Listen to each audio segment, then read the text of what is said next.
Hi guys, well today I'm making South African rusks, and the closest I can sort of describe them as is Italian biscotti. They're a twice baked biscuit, and this recipe always I make it when I'm feeling nostalgic and when I'm thinking of my mum. We used to make this all the time when we were kids, and it just reminds me of my mum. Now, one of the things that's it's a huge recipe that I make because you have to dry them out for a really long time. So I make a huge batch, which is why I've got this 13-liter container, one of my cake containers, but I will put a smaller recipe if you want to try it. So the first thing that we're going to do is we're going to put in 10 cups of plain flour into our bowl. Right, so I'm putting in the 10th cup, and I just wanted to show you how I measure cups. So I scoop up the flour, I don't push it in, and I then just even it out, and then I'm just going to move the camera, and then I take a flat bladed knife, and I just scoop off the top to make it level. And that is how you measure a cup, guys. Don't push it in. Because cup measurements aren't as accurate as grams, so there are a few tips and things that you need to use. And then 6 cups of oats. And the oats I use, guys, are just the Scottish porridge oats. I don't use the very fine one though. It's the one that's just rolled. Then 3 cups of granulated sugar, or you can use caster sugar, both are fine. Now I'm using plain flour, but you can also use self-raising flour. But if you use self-raising flour, then you add another 2 teaspoons of baking powder, but I'll put that in for you. So I'm now going to add some baking powder, and I'm going to add 12 teaspoons of that. 1 teaspoon of salt.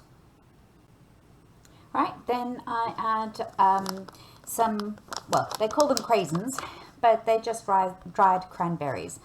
And I like a lot. The recipe calls for 1 cup. I just put in 3 bags, and because I like a lot of fruit and nuts in mine. But you can just add, yeah, and you can add anything, guys. You can add raisins, you can add chocolate chips. I've had those before, they're very nice.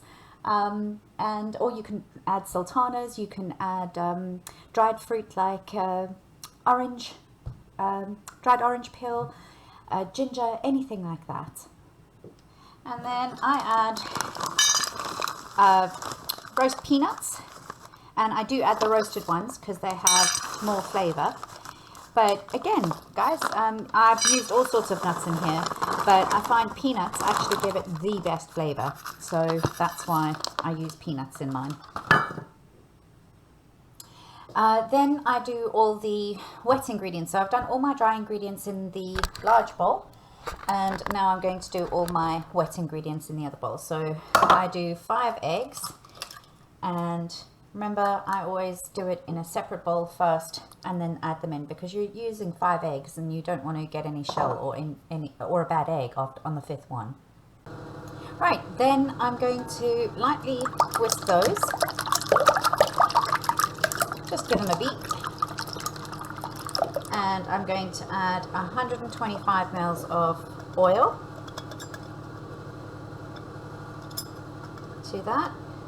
And then I'm also going to add some buttermilk. Now, oh, let me get one that's not open. All right, so this is buttermilk, and you get it in the aisle where you find the cream. And it's basically a byproduct of when they make butter. So when they make butter out of cream, they whip the cream until all the fat particles get together and all the liquid is forced out, and in the liquid is the buttermilk that's left over. It adds a beautiful flavor, guys. So you're going to need 1 liter of buttermilk, and I'm going to pop that in here now. Right, and then I'm going to whisk that together, and until it's all combined. Now, if you can't find buttermilk, it's widely available in the shops nowadays. There was a time where you couldn't find it, but you can use plain yogurt, and you can also make your own buttermilk just by taking some whole milk and then popping in a teaspoon per cup, a teaspoon of lemon juice per cup, and that will give you a sort of a substitute. You could also use some vinegar, but I prefer using lemon juice. So there we go. Now we have most of our ingredients together. We just got one other thing to add.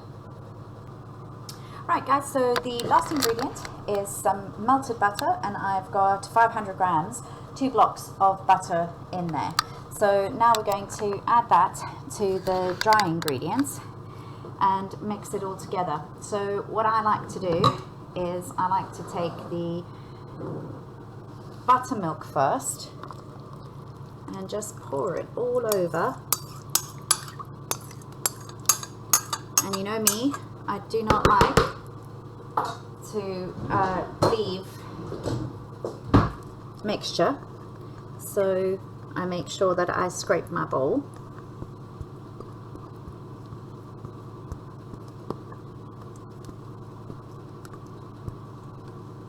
There you go. And then the butter.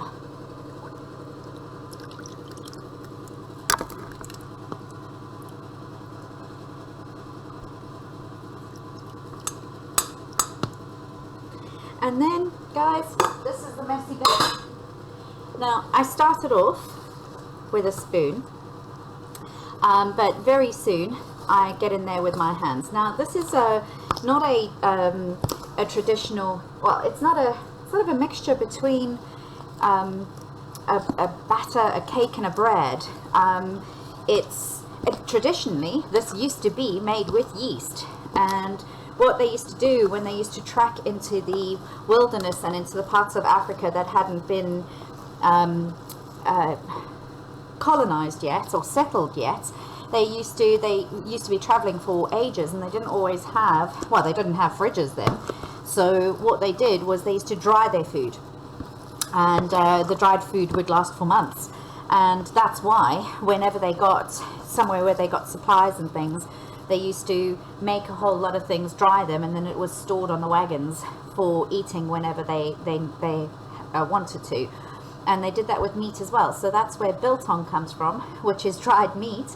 And then rusks, which is dried, well, then it used to be bread. Now we've added a lot more sugar and things like that, and the recipes changed a lot. You've got lots of different recipes.